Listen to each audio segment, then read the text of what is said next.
Happy Friday! We've made it to the end of the week, for us to the end of launch week. Though you can't check out early because we still have a couple more hours to go. Before you say anything, don't say it. I know it looks different behind me. Goodness, I didn't realize that after 4 days, I would miss my shelves and I would miss my little studio. I definitely won't miss the dog throwing up in the middle of a show. But because I was doing some work on Thursday night for SiriusXM, I thought I would try doing the show from the super secret home base where I do my shows. Actually, it's not that big of a secret. Because of the internet issues at our house, it's not even really in the country. I do my SiriusXM shows, and last night it was Mad Dog Radio from my mom's house, which is in a different part of Texas.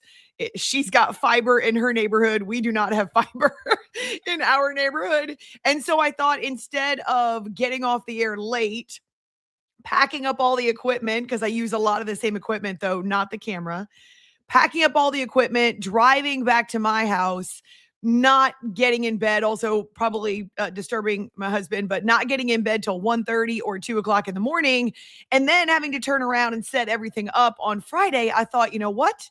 I'll just try to do this from mom's house. And she's so gracious and so helpful. And we had to swing the desk around because the window was in a different place and all this kind of stuff. But the problem, well, it's not a problem.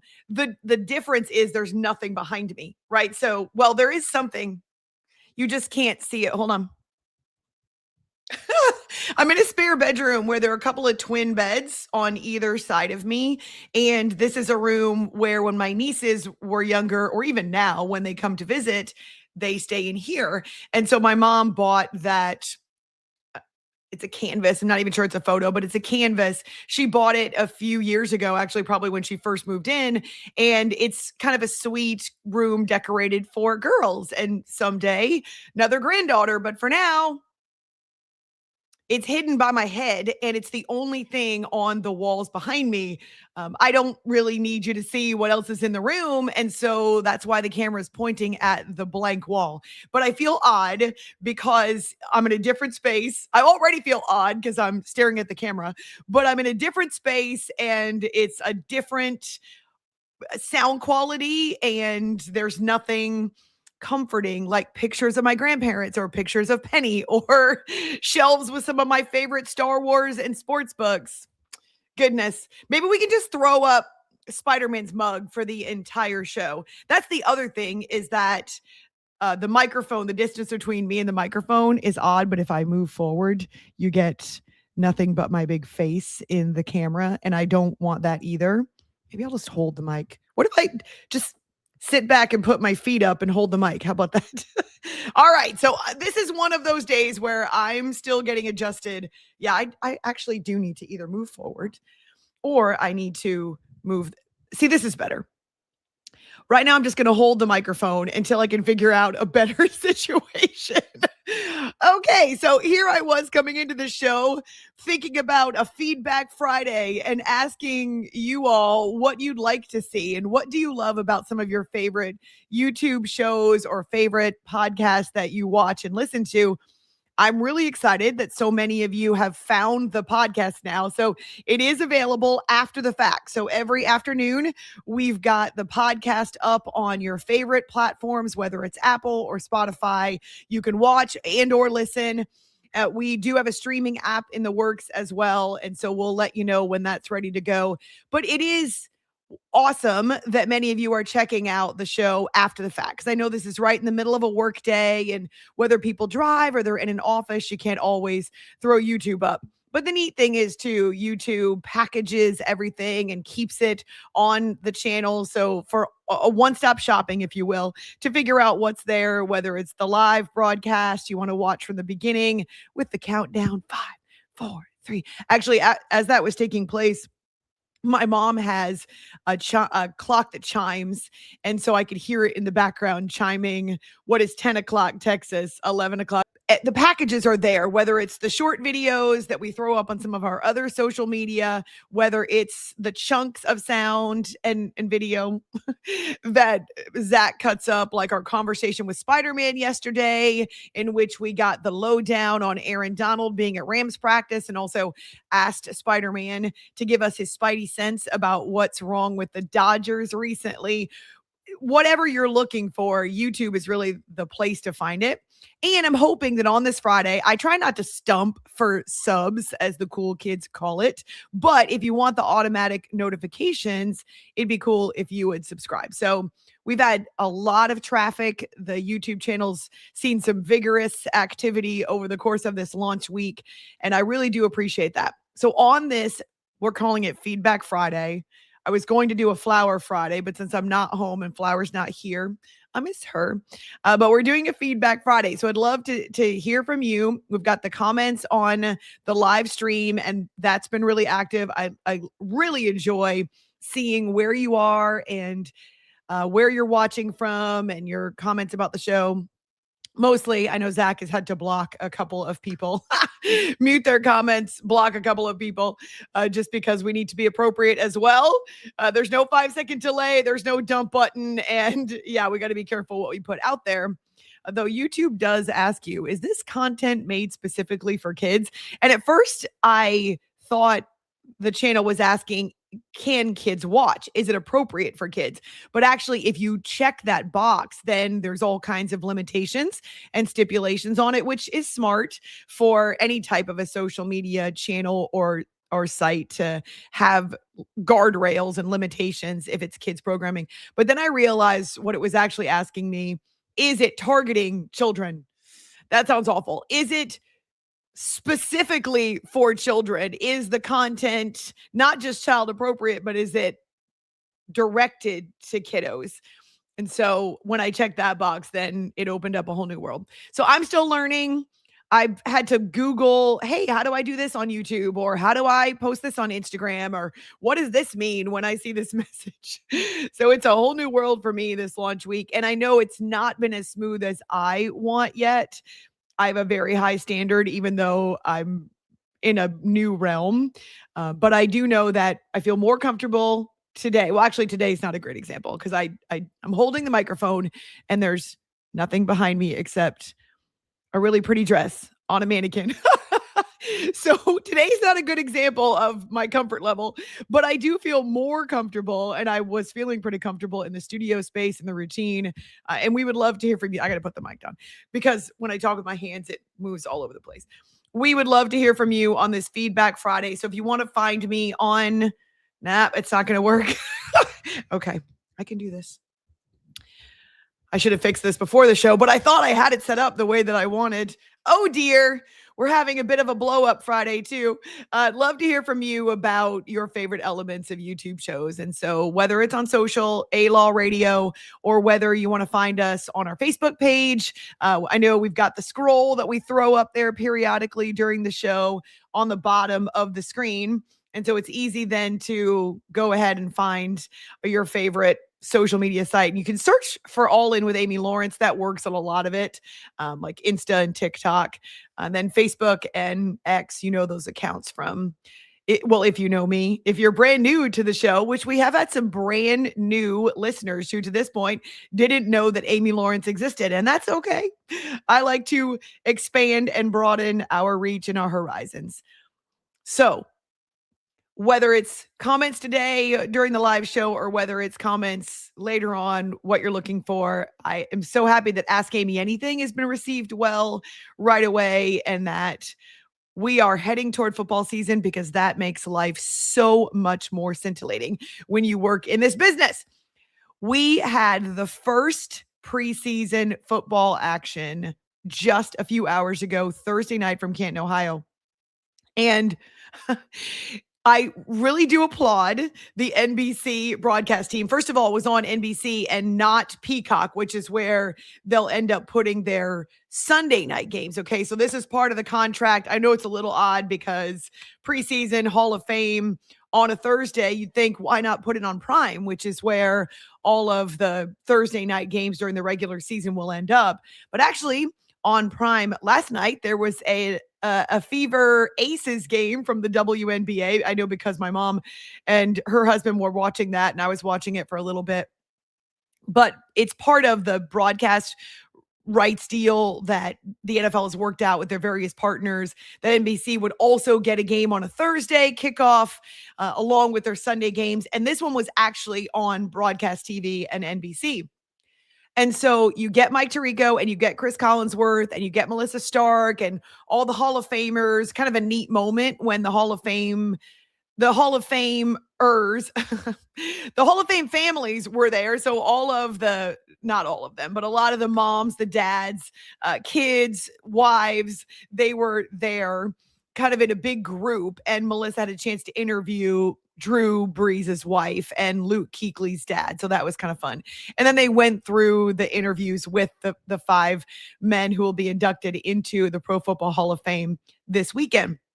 So I enjoyed that pomp and circumstance, and I do understand why they treat this as though it is a big deal, because the induction ceremony and the Hall of Fame festivities are much more about honoring and immortalizing these men who played the game at such a high level than it is about the game.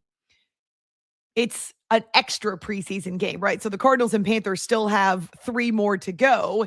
And we didn't see a lot of, it's vanilla, right? So you didn't see a lot of they probably haven't even installed, in many cases, half the playbook, especially if it's a new coach like it is with Mike LaFleur and the Cardinals. And so you're getting backup quarterbacks and you're getting guys that are trying to make a roster, and it went down to the wire, and there was what they call a walk-off touchdown. Now, I'm not going to give you the score. If you care that much, you can go check it out. But I do know that the broadcast and the 2 announcers in the booth, Mike Tirico and Chris Collinsworth, are getting much attention on this Friday because they treated it as though it were the end of a playoff game or the Super Bowl. And good for them, because that's the kind of excitement that they will need during the regular season and on into the playoffs. And so it's a good opportunity to practice, right? These guys are shaking off rust and not in midseason form yet. It's not just the guys that you see on the camera or Melissa in front of a camera with a mic. It's also the crews, the production truck, and the director, and all of those various camera guys and gals who are giving us the video. And so they need a chance to get back into their midseason form, so to speak, and shake off the rust and just get comfortable with one another if they've had changes. Think of it like a team, a football roster that we get. It's the same kind of thing for the team behind the scenes. So it's their chance to warm up and ramp up as well. But it was funny, a little bit funny. I giggled because of how much gusto they put into that final call with Haynes King when he scrambled in for a 5-yard touchdown for the Panthers and gave them the win in exhibition play. About 18,000 people there, so not the same type of atmosphere you get when it's a full NFL stadium, but good for Haynes King. This is a guy who took the ball and made the most of his opportunity and rose to the occasion, and apparently he was cautioned by one of his coaches, or maybe it was the PR person who works with the Panthers. Hey, don't get out there and puff yourself up when you talk about your game-winning moment. Tell you to say no comment when you need to? No, not really. He just told me to just stay humble, Or he said at least pretend to stay humble, but, he knows I'm going to stay humble.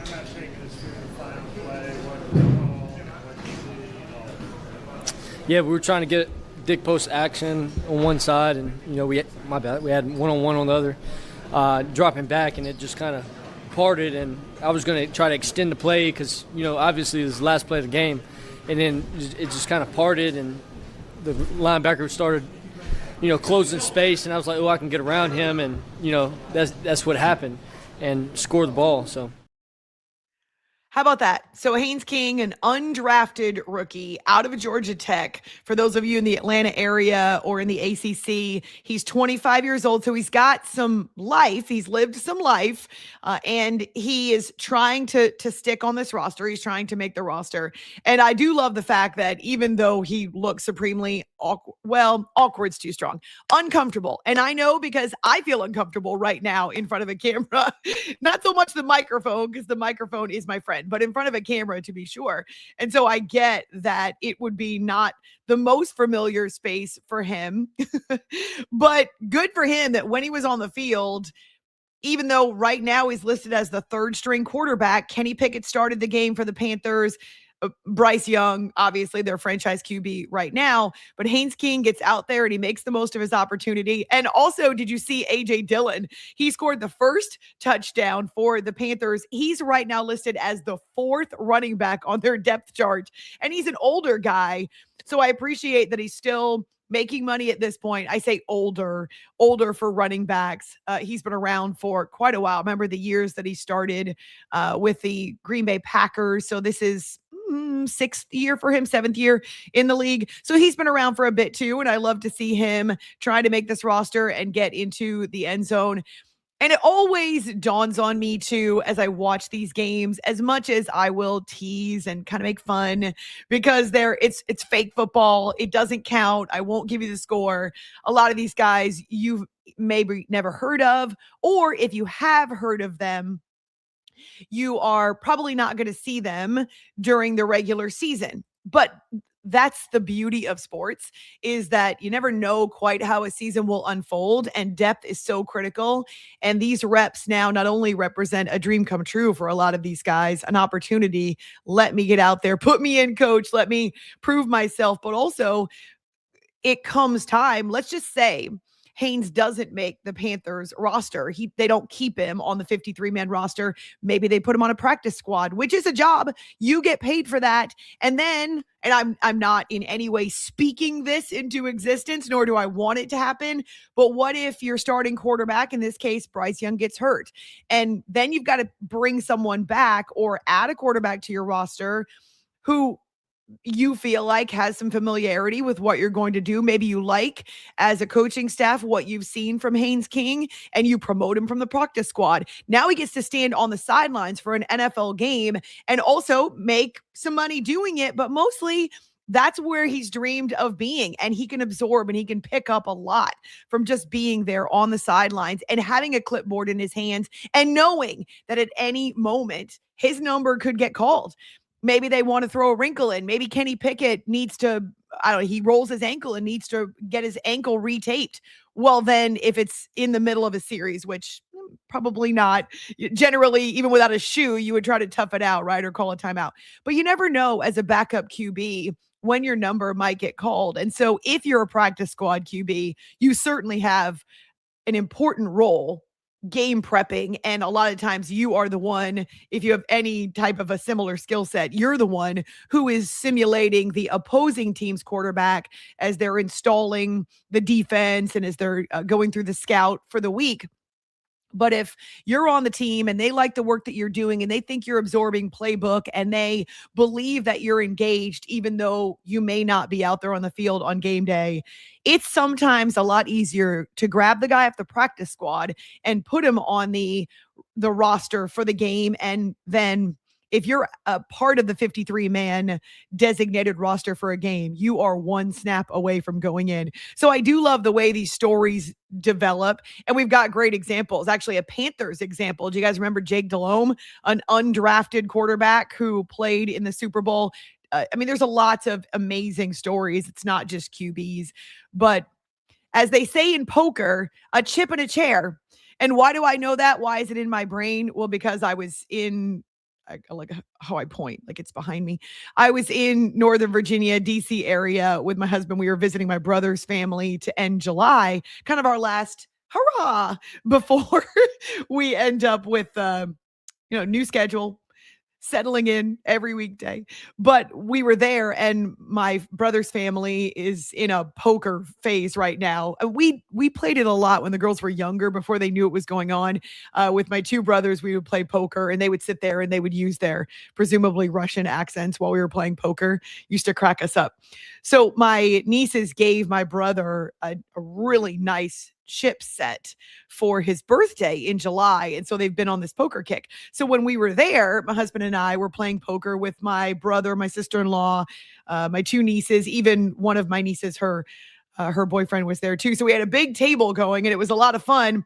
And I kept hearing, because I don't play a lot of poker, so my husband had a list of the good hands and what hand beats another hand. So the tier of the different hands that you can use in Texas Hold'em to win. And I also don't have a great poker face, though I'm a good liar.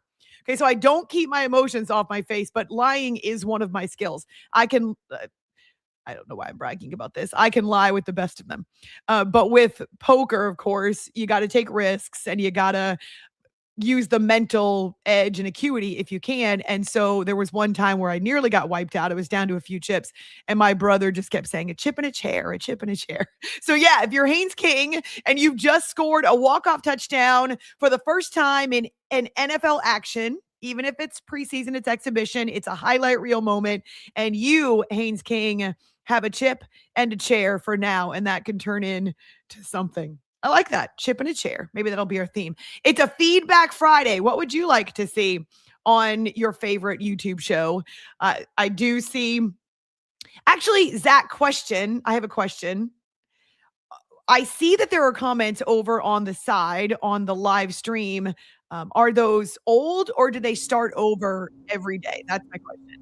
Like, They the live start stream over. start over. They Okay. start over every day. Yeah. So every time we have a new stream, the comments are specific to the You are. stream. Yeah. Yes, ma'am. See the kind of stupid questions I asked Zach? Poor That's so guy. He's been stupid. dealing with stupid questions for 2 weeks. And also, why am I eating the microphone? I feel like a fish out of water I thought today, they but taught us to do that, though. I thought we were always supposed to, at least at first. we're supposed to right? what at first? Eat the microphone. Like, I thought that's what they Oh, always eat the taught. microphone? Yeah. Well, you know the technology now, especially here. I'll tap this so you can hear. It's really Yeah. sensitive. The is. technology now, especially with the Shure mics. Mm-hmm. This is my baby. Although it's kind of Oh, that's a backwards. nice one. Yeah, Nope, there you still go. backwards. Nope, still.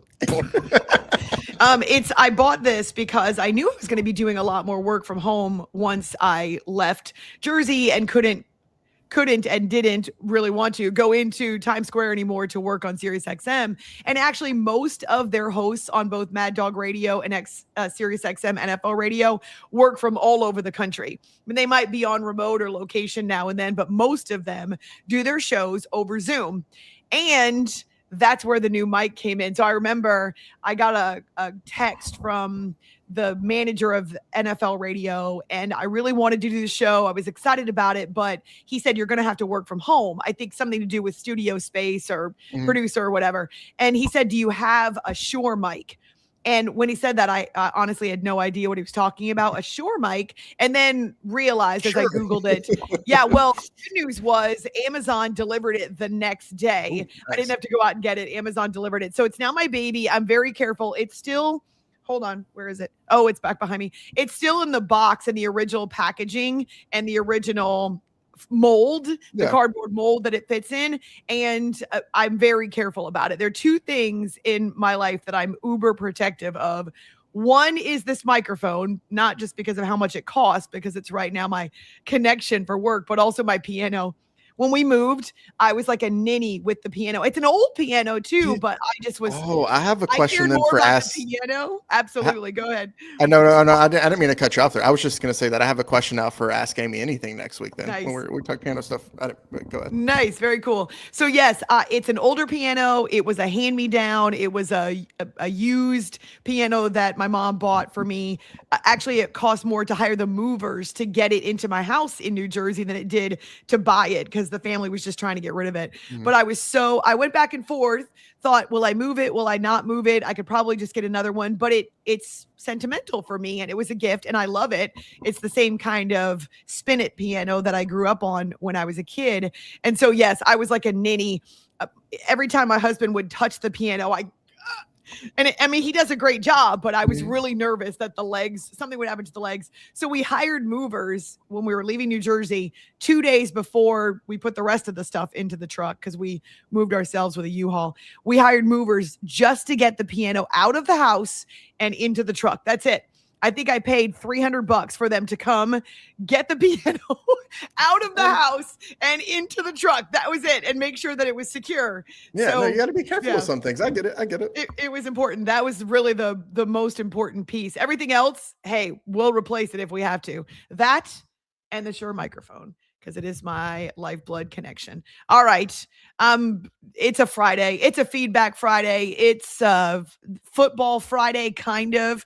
Also, it's a Hall of Fame weekend, and so it's kind of neat to think about the guys who will be immortalized this coming weekend in Canton, Ohio. But straight ahead, though, we're going to pivot a little bit because there are more details coming out about this Kawhi Leonard investigation with the NBA, and I can't help but think college football and college sports and the money in college sports are partly to blame, or if not to blame, because every adult makes his own choices, at least planted the idea and planted the seed for where Kawhi Leonard allegedly finds himself now, Clippers as well.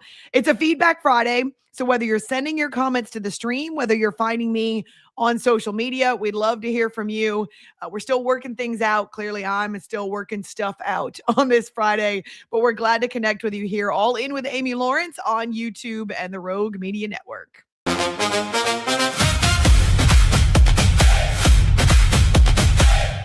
Lake Waco Golf Club is a semi-private facility nestled along the north point of Lake Waco, one of the few facilities in Texas to have a full 18-hole regulation golf course as well as an executive 18-hole par 3 golf course. Plus, check out their bar and grill, which is open to the public. And if you're not a golfer, then enjoy time by the pool or even enjoy fishing around Lake Waco. Become a member today and call to book your tee time. Lake Waco Golf Club, where family and friends fun begins. Check them out at lakewacogc.com for more information.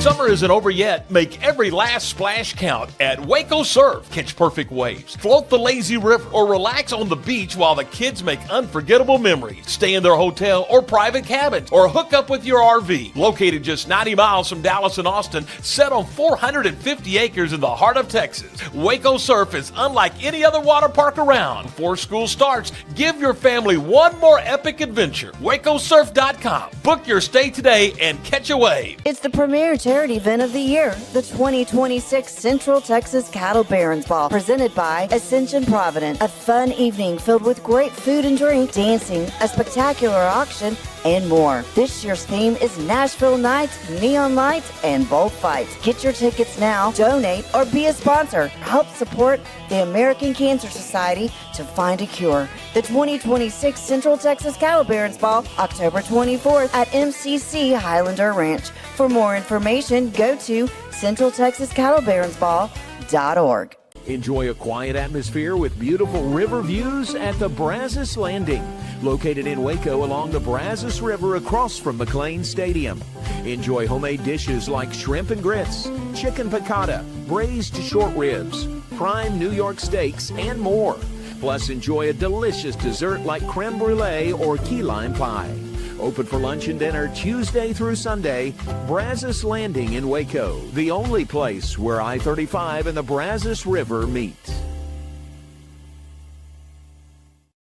For 75 years, Nalgene Outdoor has been your trusted companion, fueling adventures and helping protect the planet. We're committed to reducing waste, improving access to clean water, and providing simple, safe, and sustainable products for you and your family. No gimmicks, just durable, well-designed bottles built to last. Join us in our mission to amplify life, not complicate it. Because at Nalgene, what goes into our bottles matters as much as the adventures they fuel. Explore more at nalgene.com. That's NALGENE.com. When you learn a language with Babbel, you start a journey that takes you further and further. Anytime and anywhere you wish. It's easy and fun. Broadens your horizons and keeps your brain fit. A journey into new thoughts, new cultures, new adventures. So what are you waiting for? Start your journey with Babbel now. Go to babbel.com or download the app.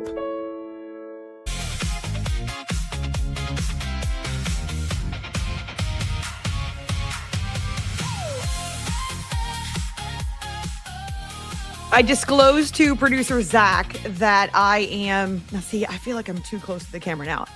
This has got to be the most uncomfortable I've felt in all of launch week. Hold on, I'm going to adjust. It's about the microphone and wanting to feel like I am close enough that it doesn't have an echo, but not so close to the camera. And I'm just not doing a good job of it today. So, all right. I apologize for being so awkward and feeling like a fish out of water today, but it's just a maybe different space.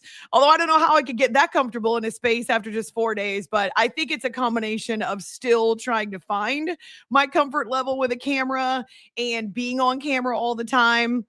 I could tell you how many times over the past, 30 years of my career that I have said both publicly and privately that I never want to do TV. I'm a radio gal at heart. That will always be my first love.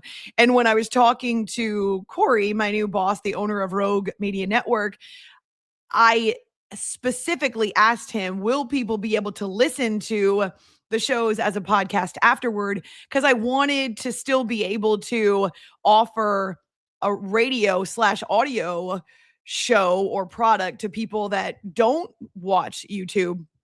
And I know there's a lot of you that do enjoy it. YouTube is the number one streaming service by far in the world. Netflix is number 2, but YouTube over and away gets more views per second. They probably have it narrowed down to seconds than any other streaming site or social media site out there. So I know it's huge. I know a lot of the industry, the sports and news industry, is moving toward a YouTube model. But this is still very new and a challenge for me. But you can teach an old dog new tricks, I think. And so I'm going to learn it. I'm going to figure it out. I feel like I'm a smart girl. And at some point, this will become second nature to me as well. But even just at the end of launch week here, being out of I'm just going to go back to holding the microphone, being out of the little studio space that I carved for myself. It's not quite... It's kind of throwing me off. It's not quite comfortable yet for me, but thanks for hanging in. Anyway, we've got a bunch of comments that are coming in on the live stream, and I enjoy welcoming new people who've not found the show before. A lot of you are repeat offenders. Haha, that's a compliment. Don't take it the wrong way. But some of you, and this is how it will go. This is why we're starting a little before football season. You're jazzed up about even seeing something that slightly resembles football on the last edition of the show, or excuse me, on Thursday night. I don't know why I said that. So the new people that are weighing in, maybe excited about football like Damien, good to have you with us. And then let's see, I saw another one from, where was he watching? Where is he watching? Steve says, I'm hyped for the NFL season, and he is weighing in from Oak Creek, Wisconsin. So that's awesome. And like I say, a bunch of you are here and you're going to be here, and you're very faithful followers. So that's awesome. Oh, Chuck, finally a live show. Took me all week from Fort Lauderdale, Florida. So good. We're excited. Spread the word. Let people know where they can find the show or how they can listen to it afterwards. Some people can't follow the video during a work day. So if you can find it afterwards, even better. Okay. So pivoting with no real segue whatsoever. It's not even a football story on this Friday morning, but it is a story that I feel like could potentially have its seeds, its thoughts, the germination. Oh my gosh, what a good word. Okay, that might have redeemed my Friday. Its germination could have come from college athletics. For those of you who are big into podcasts, you may already know the name Pablo Torre. He's an investigative reporter. He's been in the business for a long time, but recently has started to make a name for himself with a new podcast called Pablo Torre Finds Out.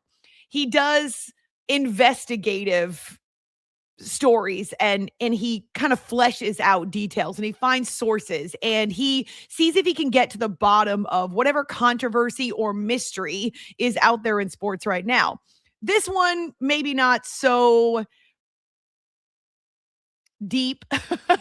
This one, I feel like a lot of people wasted a lot of time on, though I do think there needed to be ramifications. But with Mike Vrabel and Diana Rossini and what came out about their relationship going back to the springtime, he did a whole investigative podcast trying to talk to people who might have known them or who might have seen them or who worked at the resort where they were first spotted.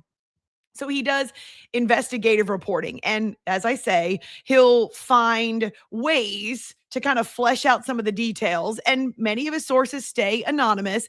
But what we found with this podcast, even if initially people might have snickered at it, he's very good at what he does. So Pablo Torre Finds Out is the podcast. And his latest target is the Clippers and their star player Kawhi Leonard. Now, you already know, or maybe you've heard, that the NBA is investigating the Clippers and Kawhi Leonard because of some nefarious business dealings that were maybe meant to circumvent salary cap rules and circumvent the luxury tax thresholds so that they could give Kawhi Leonard more money, but not pay the taxes on that money. Okay, so it's a lot of names and it's a lot of shell companies and there are a lot of details. I'm trying to make it as plain as possible.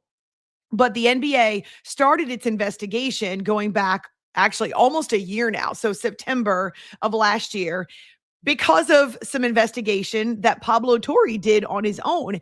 And he somehow got his hand or maybe got to see internal documents from the Clippers owner, Steve Ballmer, who reportedly, allegedly, again, he said he had documents that he invested $50 million in a company called Aspiration. Okay. So he used a personal LLC, whether it was a shell company or a corporation he uses for some other business dealings. He invested through this shell corporation $50 million in a company called Aspiration. Okay. So the Clippers signed a huge deal with Aspiration, and they were a partner in their new Intuit Dome. Remember, they moved into a new arena, new facility in 2024. So through his company, not only did he invest money in Aspiration, but he also partnered with Aspiration to help him sponsor and pay for this new Intuit Dome. And that's kind of an above board relationship. But the investment through the LLC, here's the kicker. 6 months later, Aspiration then signed an endorsement deal with Kawhi Leonard. Okay. So the idea being, and this is what the NBA is investigating, that Steve Ballmer sunk money into Aspiration so that Aspiration could be the middleman and then turn around and pay Kawhi Leonard. And since it wasn't money coming directly from the Clippers, they could pay him extra money that did actually come from Steve Ballmer and his LLC. But because it was funneled and washed through Aspiration, I mean, the money trail can't be that hard to follow because Pablo Torre found it. But also, you always follow the money. I watch a lot of crime shows. You always follow the money. There's always an electronic trail. But you kind of get the idea. Steve Ballmer funnels money through an LLC. He invests money in Aspiration. Aspiration then turns around and pays Kawhi Leonard $28 million reportedly. Okay, so that's the paper trail that Pablo Torre found out. Now, the Clippers have said over and over, that's not what we did. That's not what we did. We didn't specifically invest money in Aspiration so that Aspiration could then turn around and sign an endorsement deal with Kawhi Leonard. But the NBA is trying to get to the bottom of it. And here's something else. And I got to give Pablo Torre a lot of the credit for this, but an unnamed employee who worked for Aspiration said to Torre, okay, so he told Pablo Torre, he was anonymous, he was a source, he told Pablo Torre that Leonard's sponsorship deal, the one that paid him through Aspiration, was, quote, to circumvent the salary cap.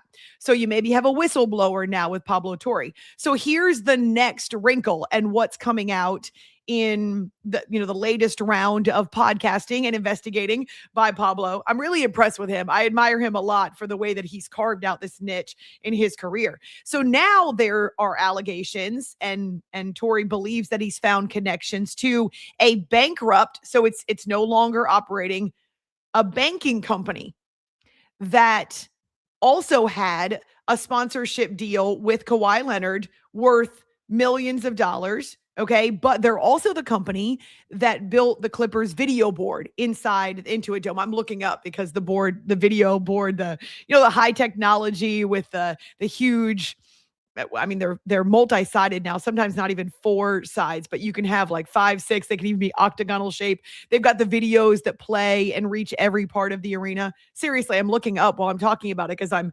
envisioning it in my head. And so this company, this bankrupt banking company, was also helping them to put the video board in their new arena. That company may have also had a side deal with Kawhi Leonard. So there are some above board business dealings, but there also may have been extra money funneled through these companies, one of which is now bankrupt, according to Tory, that were then spending money to endorse Kawhi Leonard or working with him on endorsements. And so if there's one, maybe 2, could there be others? Could this be a business model? And I'm not just saying Steve Ballmer's the only guy who's smart enough to think about this, but the NBA doesn't have proof elsewhere. It just seems to me that you're not always like, this may not be a unique idea. If it works and teams believe they can get around a salary cap by funneling money through another company, so paying a company or putting money in the coffers with a company, and then that company turns around and it signs a deal with an athlete, I feel like this can't be unique to just the Clippers. If in fact that's what happened, and that's what the NBA is investigating, though Tory is way ahead on that. So I'll just say one more thing. On his latest podcast, Pablo Torre Finds Out. Definitely go and check it out. It's a really good watch and a really informational podcast. He recently identified someone, and I'm reading it because I want to make sure I get the right language. Anonymous high-level source under contract for Intuit Dome. Okay, so the Clippers' new home. Torre talked to someone who is under contract for Intuit Dome, who said that this other sponsorship deal, the second one, with this now defunct bankrupt company, was, quote, 1,000% away to circumvent the salary cap. It was funneling money from the Clippers through, this other company was called Daktronics. I'm sure no relation to Dak Prescott, but it is spelled like that, D-A-K. It was funneling money from the Clippers through Daktronics back to Kawhi. So here is this investigative reporter, Pablo Torre. Again, Pablo Torre Finds Out. I'm going to give him all the credit. It's an investigative reporter who has now come up with what appears to be 2 separate money trails where the Clippers may or may not allegedly sunk money into these companies, one of which is now defunct and bankrupt, only for them to turn around and sign deals with Kawhi Leonard so they could pay him a buttload of money. Okay, so again, if there's one team that has figured out, oh, this formula might work, we can keep our superstar player happy without having to pay extra luxury tax or without breaking some of the rules that come along with the NBA salary cap. If the Clippers figured out a way to do it, could there also be other teams, other franchises that are playing fast and loose with the rules, flat out breaking them and essentially money laundering in order to give their superstars more money? Here's one thing I'll say about it. Actually, we're running a little bit late, so I'll wait. But I have a few thoughts about why I don't think this is widespread, but also, as I said, why the seeds and the germination come from college sports and primarily college football. Thanks so much for hanging out with us. I can't obviously read your comments while I'm talking, although I guess I did. Well, I can read them on the air. I try not to read them the whole time while I'm talking because you know how distracted I can get. Also, it cracks me up that I was looking up at the video board above me. There isn't one here. There's a ceiling fan, though it's not going right now because I thought it might cast some weird shadows. I am all out of sorts on this Friday, but it's okay. It's a Feedback Friday. We'd love to hear from you. We're so glad to connect with so many of you this week during launch week. We've seen a lot of traffic on social and on the YouTube channel, and we're just getting started. We're just building it. It's All In with Amy Lawrence on YouTube and the Rogue Media Network.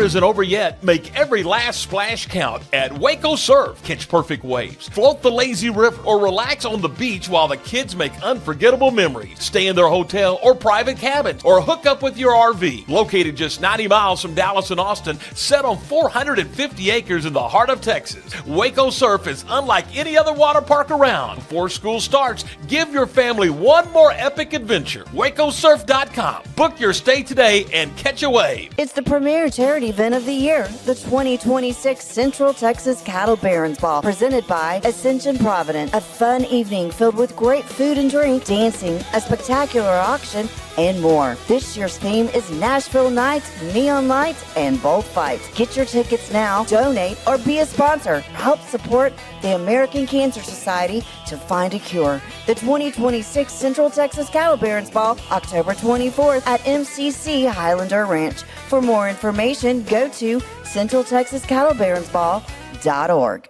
Enjoy a quiet atmosphere with beautiful river views at the Brazos Landing, located in Waco along the Brazos River across from McLean Stadium. Enjoy homemade dishes like shrimp and grits, chicken piccata, braised short ribs, prime New York steaks, and more. Plus, enjoy a delicious dessert like creme brulee or key lime pie. Open for lunch and dinner Tuesday through Sunday. Brazos Landing in Waco, the only place where I-35 and the Brazos River meet. Lake Waco Golf Club is a semi-private facility nestled along the north point of Lake Waco, one of the few facilities in Texas to have a full 18-hole regulation golf course as well as an executive 18-hole par 3 golf course. Plus, check out their bar and grill, which is open to the public. And if you're not a golfer, then enjoy time by the pool or even enjoy fishing around Lake Waco. Become a member today and call to book your tee time. Lake Waco Golf Club, where family and friends fun begins. Check them out at lakewacogc.com for more information. I know you're gonna love this Kodak Dot Plus printer. You guys just connect it to your smartphone and then you're gonna use the Kodak Photo Print app. It's going to print you a 4x6 photo. I am just in awe. I love how these turned out. Also, the printer comes with a free cartridge of 10 photo sheets. I can assure you, you are going to love this printer as much as my family has. You guys have to check it out for yourself. Farmhound's approach is a little different than a traditional treat company. We get to work with local farmers who are putting everything they can into regenerative farming. From the soil to the animals to the ecosystem. They care about how animals are raised and how we treat the earth. It's not just product, but it's part of that story. It's connected to just a whole lot more.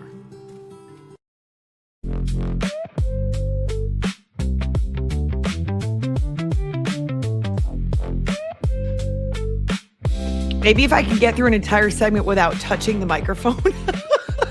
Maybe if I can get through an entire segment without worrying about that there's nothing behind me, or I'm so self-conscious today and I'm still trying to get used to the camera. My husband, my mom, they're sending me text messages. You look great. Everything's fine. It sounds good, but I don't know. Maybe it's the no pictures. It's the lack of shelves. I was kind of comfortable there. But I'm very appreciative that this is the kind of show and the technology that I can do from other places. So I need to get used to it. There will be times, of course, where I'm traveling and I'm doing the show from a different place. And I'm a bit anal retentive when it comes to audio quality and also video quality. And so that's kind of my challenge, is that there are some things that I'm just going to have to be okay with, even if I don't love them or they're not perfect. But I will tell you this, you're going to be proud of me. I am not a fake person, right? So you're going to get authentic. You're going to get real. If I'm struggling or I feel awkward, you're going to hear about it or you're going to know about it. There are actually backgrounds. So this technology, the camera, this little bitty camera, at some point I have to show you guys what it looks like, but it's not even 2 inches long, and it's not even an inch high. It's a very small piece of equipment, but it's powerful. It's got AI technology, and it's kind of the best streaming camera that you can buy out there. It's called an Insta360 or Instalink 360, something like that. And I really do like it. I think it's got great technology. One of one of the elements of it, if you use the actual software, which I turn it on every day just to make sure the camera is set up the way that I want it, there are filters. There are also backgrounds. Get this, there are makeup settings. So if I wanted to show up on the show and not wear any makeup, and I don't wear a lot of makeup, but I have very blonde eyelashes, so I do wear mascara and eyeliner just because I don't focus on it. It's not important. I wear some eye makeup because I feel like I look a lot younger if I don't. But anyway, if I wanted to use a makeup setting, the technology, the software for this camera has it. And I also could have put up palm trees and a beach background, or I could have blurred the background, although it's kind of blurry as it is. I could have used an office space. I could have pretended like I was in a kitchen, though my boss did specifically say, we don't want the background to be a kitchen. Don't be in your kitchen, which I don't think I would ever do a show in a kitchen. It sounds terrible.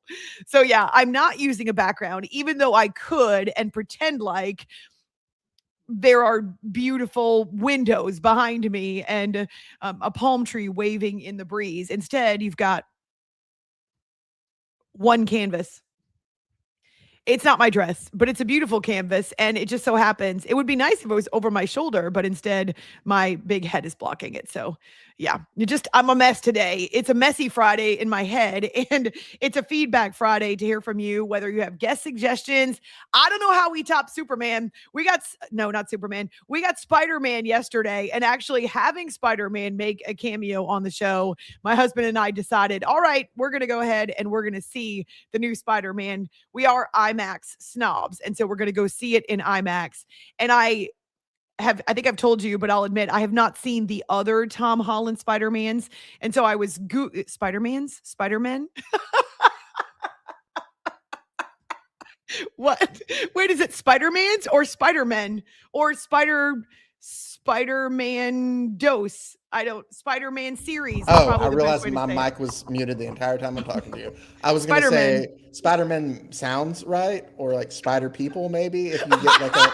No, we're not going to be politically correct here on the show. But I just didn't know if it was like here's the thing. Well, what if because they have those where there are Spider-Men and Spider-Women. So then I think if you have a group of that, it would be Spider People. There are. Would you go see a movie called Spider-Women?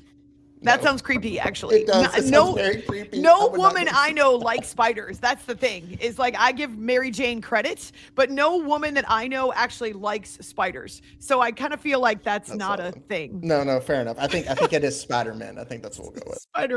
Spider-Man. There's more than one Spider-Man.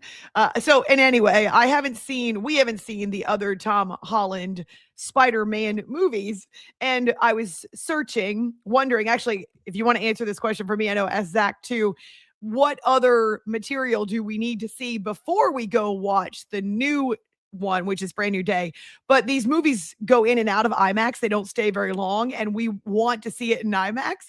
And so we decided Saturday for a movie night at home, we would watch, if there's one, hopefully not two, but one of the movies that would really set the stage for Brand New Day. And then we'll go see Brand New Day on Sunday afternoon following church. So we're going to go do it. And I have to credit Spider-Man making a cameo here on the show for getting us all jazzed up about seeing the movie this weekend. We do love movies. I love popcorn. We do love IMAX. Anything in IMAX that's got a lot of explosions and great action is worth seeing. So the MI movies we saw on IMAX, the most recent ones that came out, definitely Maverick when it came out. Any Star Wars movie, I have to see it in IMAX. So we do enjoy our trips to IMAX, our IMAX dates, if you will. Thanks for hanging out with us as we head up toward the top of the hour. Getting back to the Kawhi Leonard story, I'm no longer going to look up at the video board that's above me. No one needs a video board right now above me. But I couldn't help but think, as I was reading some of the details coming out of the Pablo Torre podcast Finds Out, and had I not been working last night, I would have watched his podcast myself. And so I'm seeing a lot of the summations, and I do want to go back and watch it because I want to hear more of the details and what evidence he has. This is a big deal in the NBA, not only because there's a chance that the NBA could crack down, not only fine and or punish Steve Ballmer and the Clippers, but also this could hold up and it is holding up right now, Kawhi's potential move back to Toronto. And so there's a lot that's hanging in the balance. We don't know where and if Kawhi Leonard will play in 26, 27. They've got some time to figure it out. But this is it's a precedent-setting investigation. And the NBA, while it doesn't have subpoena powers necessarily, unless they feel like a crime's been committed, they can ask for participation. They can ask for these companies to come forward and tell them the truth. They can try to get the whistleblower to go on record. And then you've got to hope that you get cooperation from the Clippers eventually, though. Right now, they're holding a firm line. And as you can imagine, Kawhi Leonard, too, believing that his career hangs in the balance. So a couple of things. One, I was saying to you before we took our commercial break that I don't believe this is prolific around the NBA, though I can't tell you that no other franchises try this because I don't know this for sure. I do believe that if the NBA finds evidence of this circumventing and money laundering around the salary cap, they'll start looking at the money trails for other teams too, just because they now know it's a possibility. But the reason I don't think that it's common in the NBA, and I'm not saying teams don't try, but the reason I don't think it's common is because people can't keep their mouths shut. Okay, so here we've got a couple of whistleblowers who are right now anonymous, but are willing to speak to Pablo Torre. They feel like there's safety there and their names can stay out of it. But people, especially in the day and age of social media, you can get a couple people who might keep a secret, but the more people are involved in a business deal like this one, the more risk there is that someone, whether man or woman, whistleblower who finds it unethical, or the opposite, just someone who thinks it's super cool that we're paying Kawhi Leonard through a money laundering scheme. People do not keep quiet. A husband tells a wife, or a mom tells a sibling, or a child, not a child, but maybe an adult child. People talk. People cannot keep secrets, especially when, I don't know if you ever had a grandparent that would say to you, that money's burning a hole in your pocket. My grandpa, when we would have an allowance or something, he would take us to a store or maybe we could buy candy. And he would tell us, as we're looking around for how we could spend our money, that money's burning a hole in your pocket. Well, I think the secrets are the same way. People feel this burning desire to share what they know. As human beings, we are not great at keeping secrets unless, of course, we feel threatened. But you tell one person in the privacy of your own home, or a conversation around dinner with friends, and eventually this kind of stuff gets out, or people feel guilty. And so whatever the case is, wherever Pablo is finding these sources, people don't sit on this kind of stuff for very long, especially if it's the kind of money that we're talking about. It's a superstar in Kawhi Leonard, who's a big name, who transcends sports, and it's the owner of a franchise who is worth billions of dollars.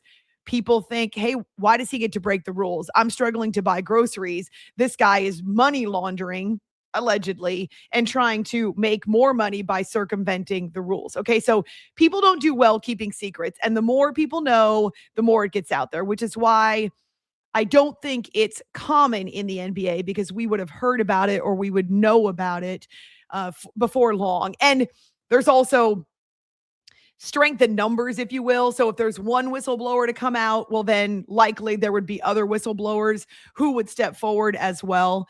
And so, yeah, there's the strength, there's the safety, there's the solidarity. If one person is willing to speak up, it often emboldens someone else who may be in the same situation.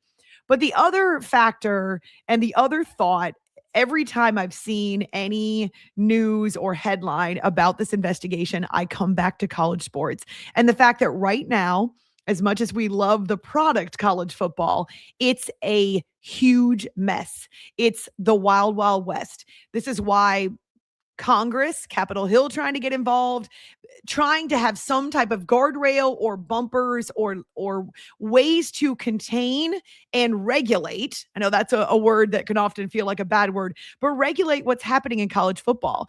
I know they're moving closer to pay for play, like actual legitimate pay for play. But what do you think NIL has been for companies or schools that are willing to step back into the unethical or step back into the shadows, of course they're using NIL as a thinly veiled pay-for-play scheme. And there have been no regulations and there have been no ways to really prove it unless you've got people who are willing to speak on the record and be whistleblowers.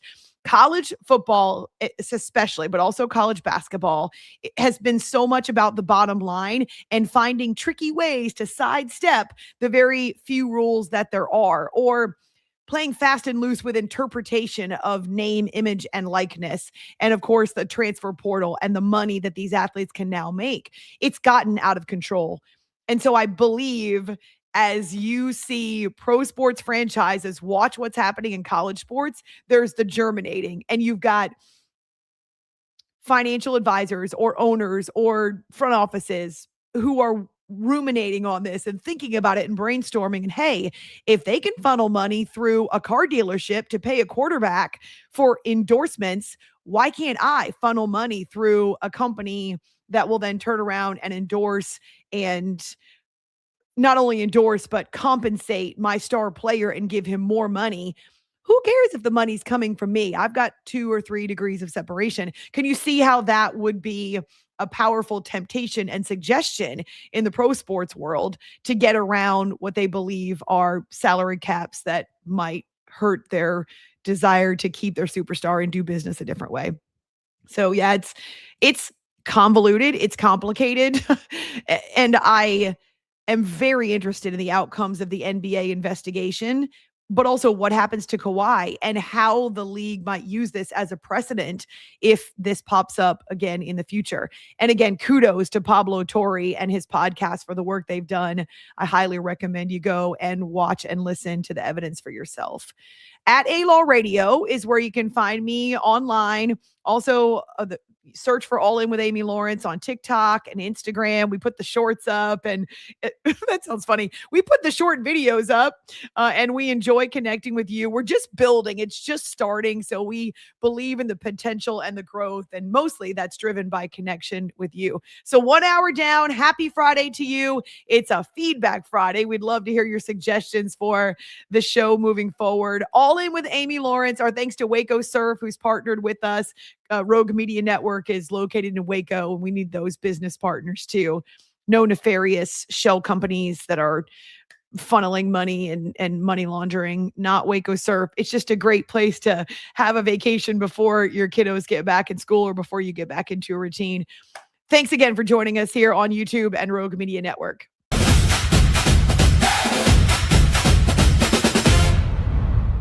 Enjoy a quiet atmosphere with beautiful river views at the Brazos Landing, located in Waco along the Brazos River across from McLean Stadium. Enjoy homemade dishes like shrimp and grits, chicken piccata, braised short ribs, prime New York steaks, and more. Plus, enjoy a delicious dessert like creme brulee or key lime pie. Open for lunch and dinner Tuesday through Sunday. Brazos Landing in Waco, the only place where I-35 and the Brazos River meet. Lake Waco Golf Club is a semi-private facility nestled along the north point of Lake Waco, one of the few facilities in Texas to have a full 18-hole regulation golf course as well as an executive 18-hole par 3 golf course. Plus, check out their bar and grill, which is open to the public. And if you're not a golfer, then enjoy time by the pool or even enjoy fishing around Lake Waco. Become a member today and call to book your tee time. Lake Waco Golf Club, where family and friends fun begins. Check them out at lakewacogc.com for more information.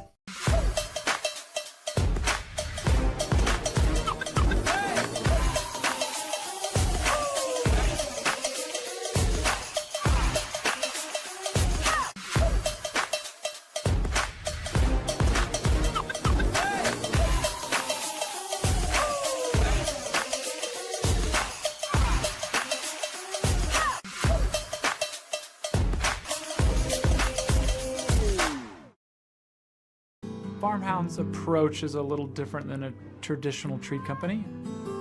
We get to work with local farmers who are putting everything they can into regenerative farming. From the soil to the animals to the ecosystem. They care about how animals are raised and how we treat the earth. It's not just product, but it's part of that story. It's connected to just a whole lot more. Tervis is all about staying hydrated with style and durability. You can trust Tervis tumblers to keep your drinks the perfect temperature, hot or cold, for hours. From the classic insulated tumblers to sleek stainless steel water bottles, each product is built to last and comes in endless designs to match your personality. Stay refreshed and express yourself with Tervis. Visit tervis.com today and find your perfect tumbler.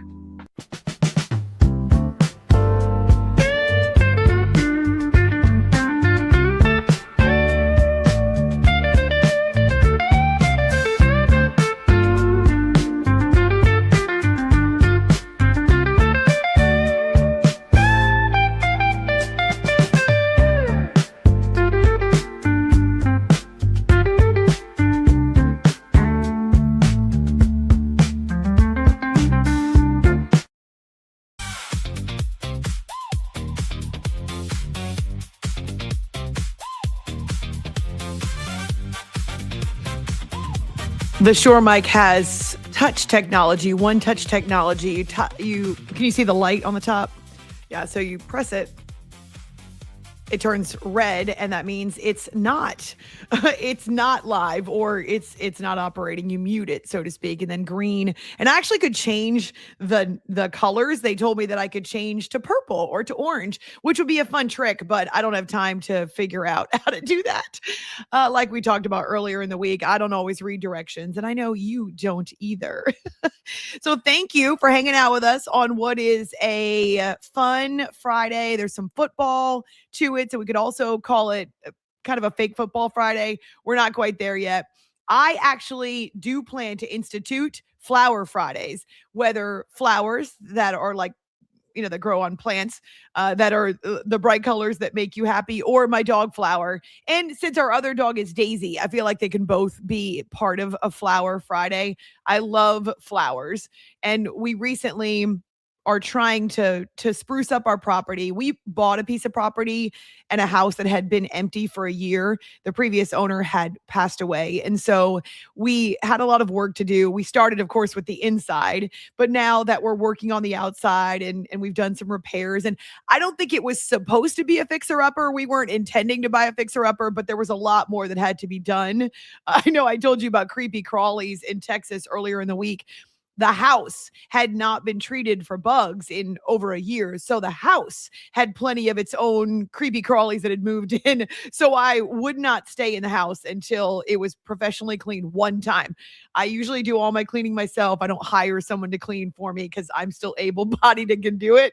But that was one instance where, yeah, it needed to be deep cleaned because I could not fathom with all the different bugs, both dead and alive, that were in the house. So we've worked on the inside. We're really happy and thankful for the house that we have on the inside, but now we're working on the outside of the property. We've got a pond. There's 2.5 back acres where the trees have overgrown and it really needs to be cleaned up, but it's one step at a time. We may end up with some farm animals. Oh my gosh. Could you imagine? We could have a farm animal Friday. See, this makes me super happy. The thing is, though, that we got to wait until we're able to take care of them. And right now, like I said, we're still moving some stuff around. And also, my husband's a hunter. And I love that because I love venison. And we're getting closer to deer hunting season. He generally will use a bow first because that's his jam and he loves that. But also, we'll do some rifle hunting. And since I love venison, the only caveat I told him, or stipulation, is no cleaning the deer in the kitchen. Not inside. Please do it outside. Anyway, so we're excited about hunting season and helping to maintain a healthy deer population. Because, if we never hunted in the world, the deer would run the world. They would overrun the world. Anyway, so as hunting season gets closer, he said to me, cows and deer do not coexist. Deer don't like cows. I don't know if cows care about the deer, but we've got to wait. We're going to wait. So we're working on the property and potentially going to get a couple of cows that we can raise for beef and as pets. that's my idea. And also we need some barn cats. We are still working. There's a back door in our barn that's been laying on the ground for 9 months, and we got to get that back up. So as you can imagine, it's one of those projects that continues to have different layers, and we're working on it. But I do love the fact that the house inside is awesome, and that we are able now, just around the border of the house, to plant flowers. And we've done a couple of knockout roses. Nonstop is begonias, knockout rose bushes, and they're one's orange or a peach, I guess, and one is a bright pink, and they are covered with flowers. And then we've got a hydrangea. It's kind of past its time right now in the heat in Texas. It needs it to be a little cooler, though I'm watering it voraciously every day just to make sure that it has enough water to plant its roots and be ready for the spring. And then we have something called an ixora. Never heard of it before, but it's bright orange flowers. It almost looks like a cousin to a hydrangea, bright orange. So maybe on a Flower Friday, I can share photos. Actually, Zach, that I know I'd asked you about memes and GIFs. I guess we can share photos too, right?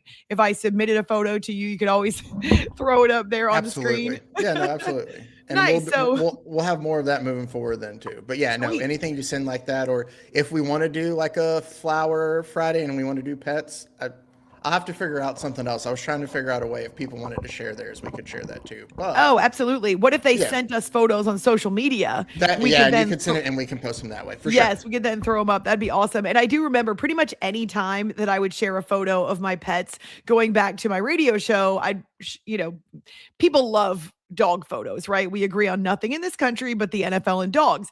And so I'd throw up a photo of my dog, and I'd been inundated with photos of other people's dogs that they want to share. So it's a whole community. We're a tribe of dog lovers here in the United States and around the world, though not everywhere in the world do they have dogs as pets. And I'm also learning that in Texas, many people leave their dogs outside, which is foreign to me. I'm not saying it's wrong. I'm not saying it's bad, only that it's not what I'm used to. I've pretty much had indoor pets, or at least pets that spent the night indoors most of my life. So that's something else that's different about the animals. But there are animals everywhere in Texas. I do love that. Cows, horses, sheep, goats. We got some neighbors with goats, and when they've been on vacation, I've been able to take care of the goats a little bit. They love crackers. They'll take them right out of my hand. So much fun. I ran out of saltines one day when I was feeding them and had to scrounge around in our pantry. And turns out they like wheat thins as well. So I do love all the animals in Texas, just not the creepy crawly ones. Thanks for joining us on this Friday. There's some feedback. There's something I would like to see on the show. Photos of dogs or photos of flowers. And we are going to institute a Flower Friday. Let's see. No. I'm looking. Oh, okay. I'm glad to know that other people are chiming in that their wives dislike spiders. And also, I see this from Joe, the story about Kawhi Leonard, again, because the trade is in place. Theoretically, Kawhi is supposed to be rejoining the Raptors, where he won that championship before he went to LA. And Joe weighs in and says, this story is unbelievable up here in Toronto. And I can believe it.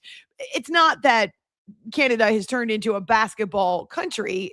Hockey still is the number one sport there. Hockey night every night in Canada, but they're waiting for their conquering hero to return in Kawhi Leonard. They're waiting for that trade to go through so that they can get the star power back. And the fact that it could be Kawhi who helped them. He was pivotal in them winning their first NBA championship as a franchise. So I can understand why they're waiting with bated breath, and also maybe feeling a little weird about the whole thing now. And not that they wouldn't want Kawhi, because basketball is basketball, but your entire franchise roster is currently in limbo and hanging in the balance, not to mention your coaching staff and your front office. And do you move on? Do you make other plans? Do you make contingencies? And how long until you know? I would think that the NBA would be cognizant of that fact, that they can't just sit on this forever, because they understand there are two franchises right now that are waiting to hear the results of the investigation and to know, hey, come late September, we start training camp. I mean, can you believe that? That's 6-7 weeks away now when the NBA and the NHL start their training camps. And so time is of the essence. All right. So another NBA story, which is a lot more fun. It doesn't require Pablo Torre to find out. Did you see this with the Dallas Mavericks? They put it out on their social media, and the bold line at the very top, wanted the one of one. And this is the newly issued Topps debut patch autograph card from Cooper Flagg. So it's his very first game with the Mavericks that's being memorialized with this card, or immortalized, if you will. He had a double-double, 10 points, 10 rebounds. I remember it was a game against the San Antonio Spurs, his NBA debut after coming out of Duke. And it features, now I'm not big into collecting cards, though if we were in my studio at home, you would see I have a few actually, including one of Larry Bird. The card not only features the like his likeness and the actual card, but it features the patch that he wore when he was playing in that game. Okay. So it was placed on that jersey, and now it's in the Topps Chrome update set that just came out this week. I don't know personally, because this is not an area where I have a lot of expertise and experience, but it is expected to be one of the most highly sought after cards in history. They also did one for Paul Skeens. Did you guys see this? The number that it got at the auction, the number it sold for at auction, $1.1 million. So there are experts out there, investors, guys who know the sports card industry and the market, and the predictions, some of them are that this card with Cooper Flagg will be worth $1.5 million. So here are the Dallas Mavericks who are saying, if you have the card, we want it. They're willing to give out all kinds of perks and tickets. And I mean, we're talking about amazing, like a haul and an exchange for this card. Okay, so and you can see it on the screen, pretty incredible. I don't want to have to zoom in, so I'm just going to read it off the screen so I don't miss it. But they're willing to offer you, if you get the card, maybe you want to go out and start buying cards, start investing in cards right now, 2 premium lower level season tickets for 32 years. 32 years. Of course, that's significant.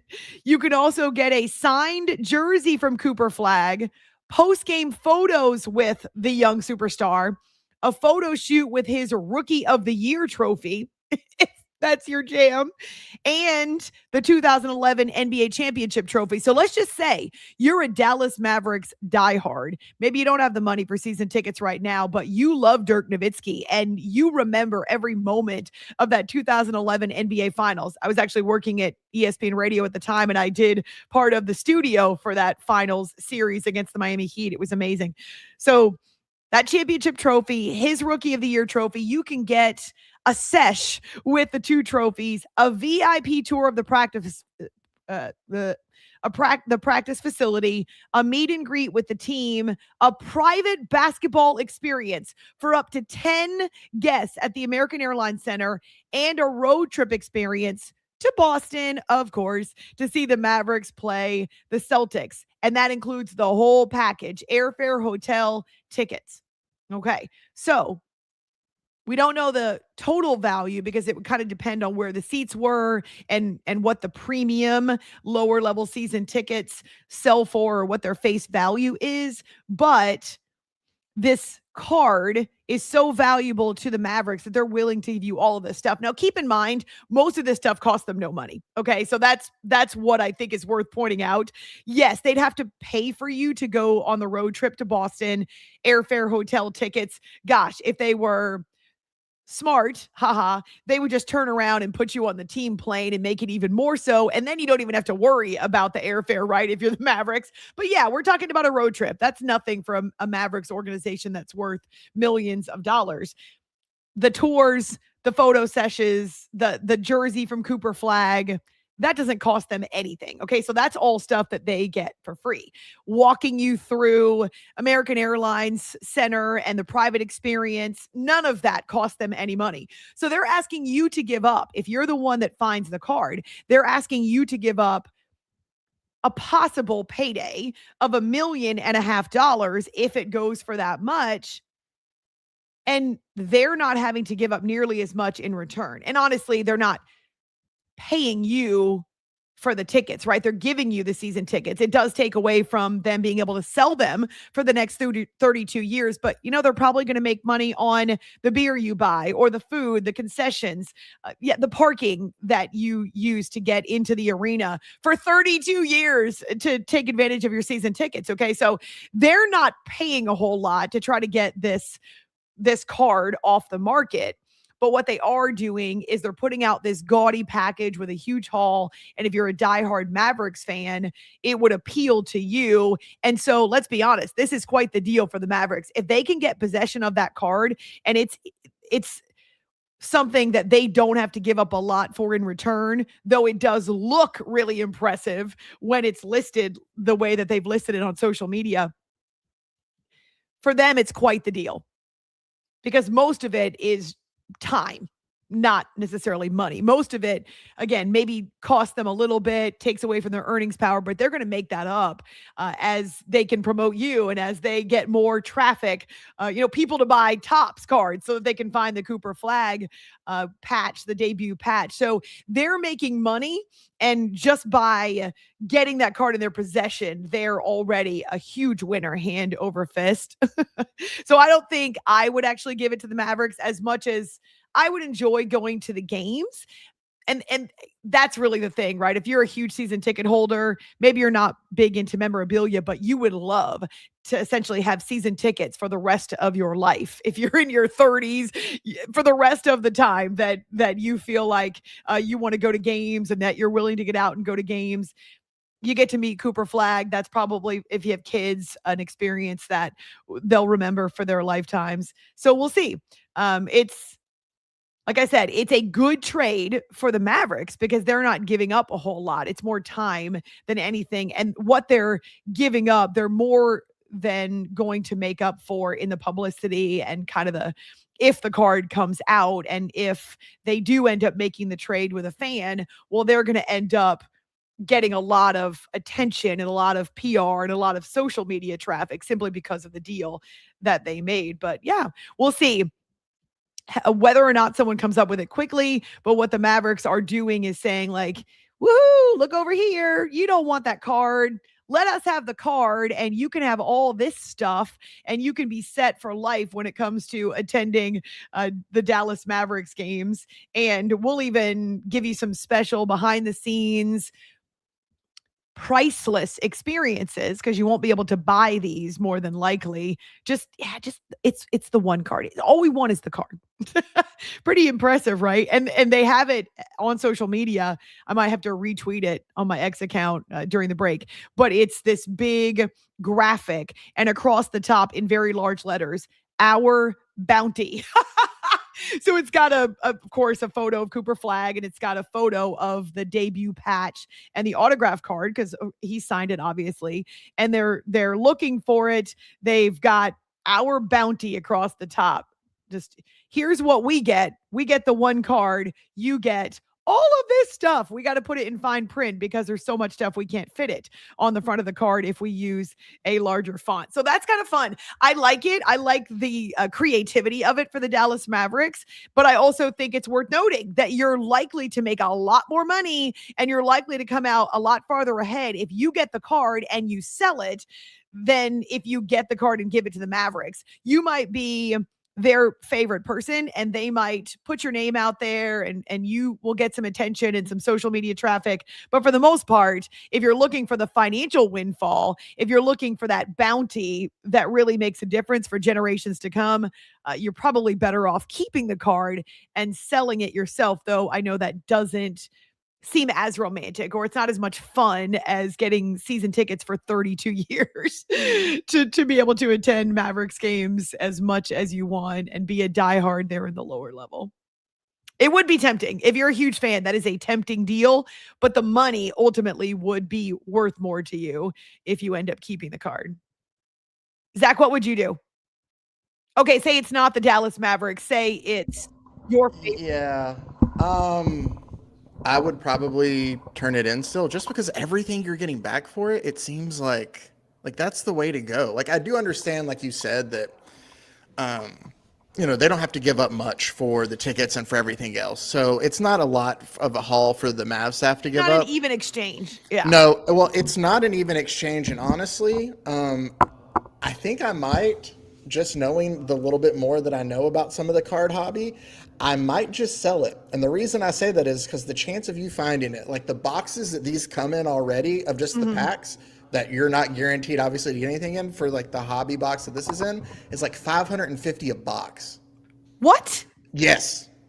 I was thinking this was something you would buy at the grocery store. No, and this is something usually they sell these in like packs that you have to go to actual hobby stores to buy. They're not the ones you're buying at Walmart. They're not the ones you're buying at Target usually. Okay, that sometimes changes everything. It does. Sometimes it can, but like I'm already spending a lot of money, I would think, to find this. Yeah. And so if I'm putting in a lot of money on that, then I feel like that's what I'm after. If I had the income to be able to spend all that money to try to find that card, right, I could probably potentially, if I wanted to buy season tickets, not for 32 years, could do that. So it's just like a measuring of like which way you want to go. But here's something else I didn't consider though, Zach. If you're the season ticket holders, you can turn around and sell those tickets on the secondary market. Would that be a possibility? Or would the Mavericks say, no way, actually, we have the seats, you're allowed to use them, we're going to give them to someone like another, I don't know, a business partner, a corporate partner. But if they're actually seats in your name and the Mavericks forget about it after 2 or 3 years, can you turn around and sell those tickets to games that you can't go to? Because we're talking about, what is it? There's 41 home games per year, maybe. Sometimes there's international games in there, or they play games in Vegas. But you could also make a haul on selling the season tickets if you're selling them at face value and they're worth, say, $300. Now, that's not $1.5 million. But yeah, if you're plunking down several thousand, could be residual income. Yeah. Yeah, that's true. Over 32 years, and you consider inflation.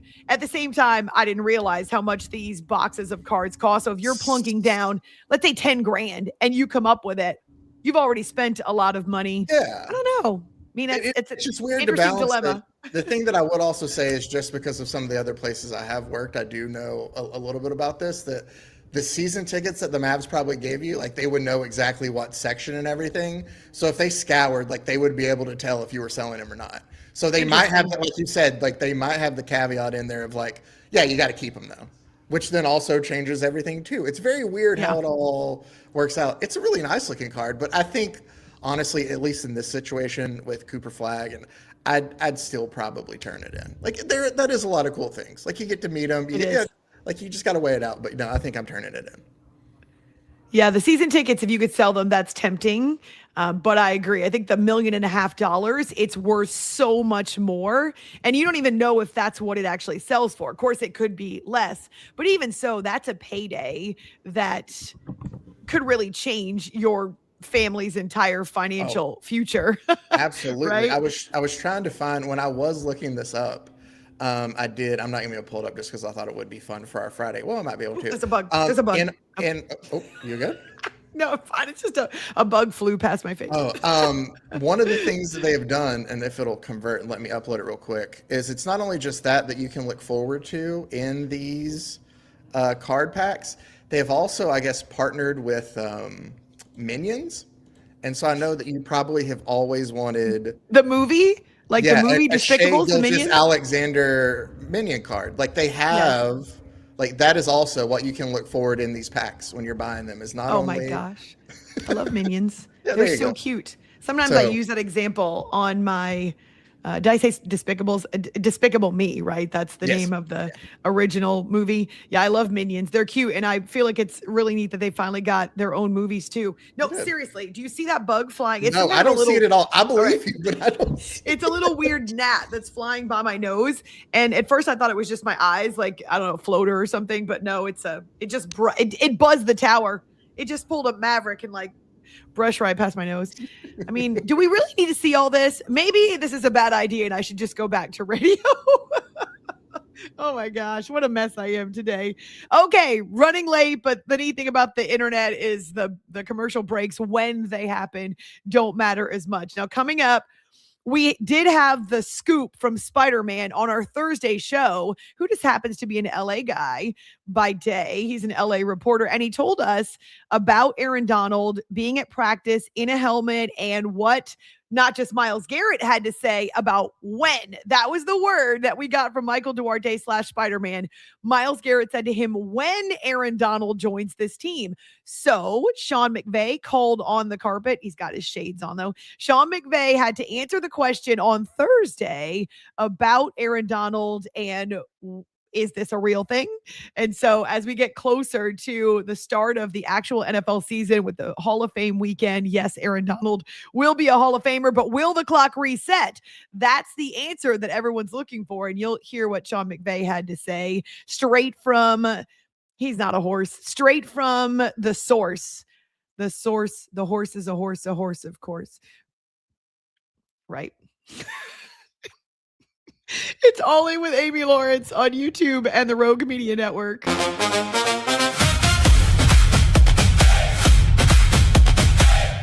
Lake Waco Golf Club is a semi-private facility nestled along the north point of Lake Waco, one of the few facilities in Texas to have a full 18-hole regulation golf course as well as an executive 18-hole par 3 golf course. Plus, check out their bar and grill, which is open to the public. And if you're not a golfer, then enjoy time by the pool or even enjoy fishing around Lake Waco. Become a member today and call to book your tee time. Lake Waco Golf Club, where family and friends fun begins. Check them out at lakewacogc.com for more information.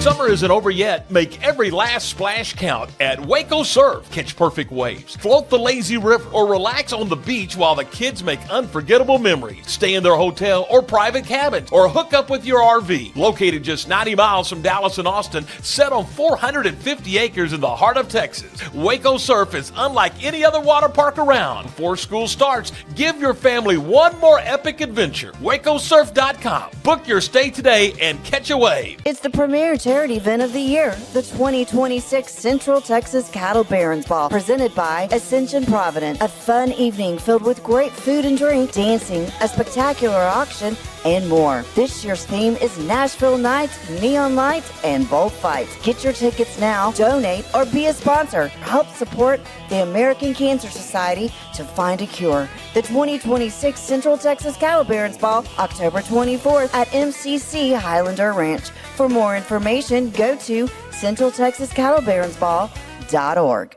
Enjoy a quiet atmosphere with beautiful river views at the Brazos Landing, located in Waco along the Brazos River across from McLean Stadium. Enjoy homemade dishes like shrimp and grits, chicken piccata, braised short ribs, prime New York steaks, and more. Plus, enjoy a delicious dessert like creme brulee or key lime pie. Open for lunch and dinner Tuesday through Sunday. Brazos Landing in Waco, the only place where I-35 and the Brazos River meet. For 75 years, Nalgene Outdoor has been your trusted companion, fueling adventures and helping protect the planet. We're committed to reducing waste, improving access to clean water, and providing simple, safe, and sustainable products for you and your family. No gimmicks, just durable, well-designed bottles built to last. Join us in our mission to amplify life, not complicate it. Because at Nalgene, what goes into our bottles matters as much as the adventures they fuel. Explore more at nalgene.com. That's NALGENE.com. When you learn a language with Babbel, you start a journey that takes you further and further. Anytime and anywhere you wish. It's easy and fun. Broadens your horizons and keeps your brain fit. A journey into new thoughts, new cultures, new adventures. So what are you waiting for? Start your journey with Babbel now. Go to babbel.com or download the app.